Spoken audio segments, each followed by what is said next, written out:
Hi, I'm Shaka Hislop, and you're here at Extra Time TV. Hey everyone, welcome to another edition of Extra Time TV. This is Andres Soklal, and today we're going to speak about the second leg of the UEFA Champions League. Barcelona head to Anfield to take on Liverpool, and it was a game that brought a lot of fiery discussions in the comment section last week. We had many people who were very vocal about their opinions, and I have to be honest, that's what we love about this game. People could look at the game and interpret it in completely different ways. But let's look straight into the game. The stats are basically Barcelona with 12 shots on goal, Liverpool 15, with 5 shots on target for Barcelona, 4 for Liverpool. Usually Barcelona, a team that dominates possession, but the possession was fairly even with 47%, Liverpool 53. What was interesting about those stats is that Liverpool actually played a very good game. Barcelona were on the back foot for a large portion of the game, but let's give credit where it's due.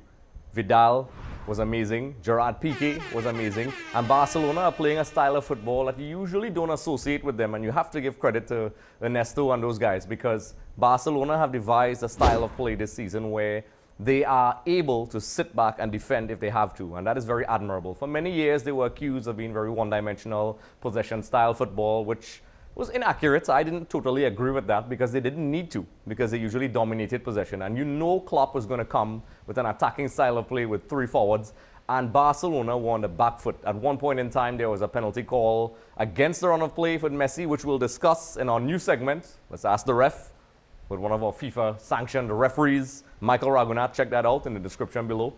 But let's head back to the game. Barcelona were on the back foot for large portions of the game, with Liverpool, with their heavy metal football, as Jurgen Klopp likes to call it.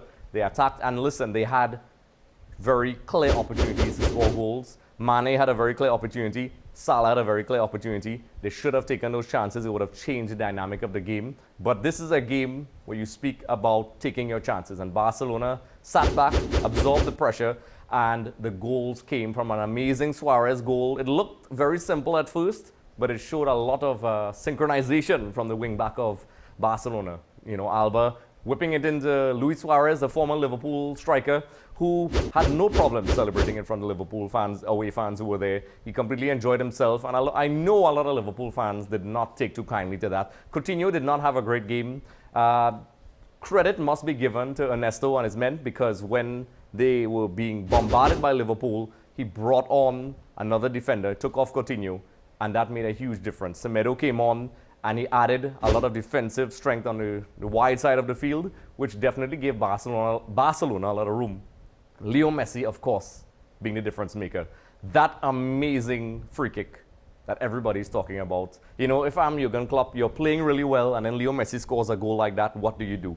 And this is why Barcelona is a dangerous team. I honestly, and as you saw that in our last preview with Kevin and myself, I really thought Liverpool would have been a great challenge, and they were. And this game could have gone completely different. If everybody took their chances, the game could have easily been 5-2.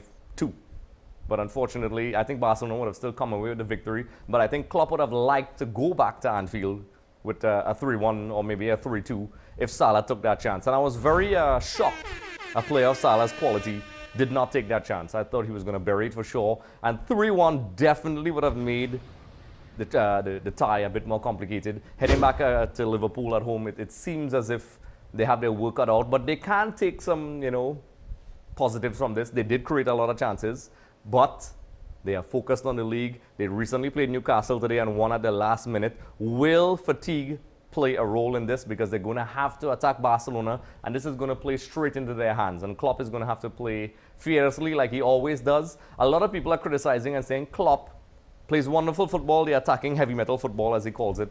But he was just, when they were 2-0 down, he was just going for that away goal. And some people say at the cost of the entire tie. And I'm honestly very shocked that the game ended up the way it did, but Barcelona, kudos to them. They got a deserved 3-0 victory, head comfortably into the second leg, and Liverpool are going to definitely have to get goals and not concede, and I think that's their problem. We praised their defense in the first leg, but Van Dijk was honestly caught a bit ball watching for that first goal. You know, that cross, yes, it was a perfect cross, but somebody like Van Dijk, and Rio Ferdinand said so as well, should have been able to deal with that cross a lot better and intercept. He should have been more commanding in his area and try to intercept it, or at least command his centre-back pairing. It didn't happen.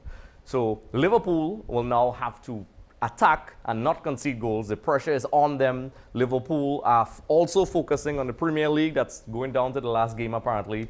And that definitely is going to have a part to play. So they have to worry about that. They are definitely not in the same physical condition Barcelona is going to be, because I know they rested a lot of players over the weekend. I think they lost to Celta Vigo. But Barcelona are going to come into this game fresh. Liverpool, if there's one glimmer of hope, is that they can create chances. However, as I said before the beginning of this video, how good is Arturo Vidal? This guy was a guy that nobody really, they thought he was a has-been. He came in and he was a monster. He definitely showed why the money for him was well spent. He definitely threw his weight around. He reminded me of Mascherano, what he does for Argentina and Liverpool, funny enough. And he definitely was a monster. And Gerard Piqué, when he plays really well, the rest of the defense looks really solid. Barcelona would have liked to bury that tie, make it done and dusted, but they really wasted some chances that I thought, you know, there were clear chances, and they should have probably ended this game at least 5-0. So Liverpool, honestly, my prediction is Liverpool is going to give it a wonderful fight, and it's very possible that they can come back. Everybody's referencing the Istanbul comeback. I don't think that's going to happen. I think Barcelona is going to get that crucial away goal. I think Liverpool is going to score, but it's not going to be enough. It's going to be Barcelona heading to the finals. Let me know what you think in the comment section below. Do we think that Liverpool is going to come back? Because we know there are a lot of very passionate Liverpool and Barcelona fans. I saw in the comment section, I read all the comments, and the thing is, I understand where you guys and gals are coming from, and honestly, I can't blame you guys for doing this, but I think Barcelona is going to go through. Ronaldo decision validated. He came through unscathed. It's always good fun.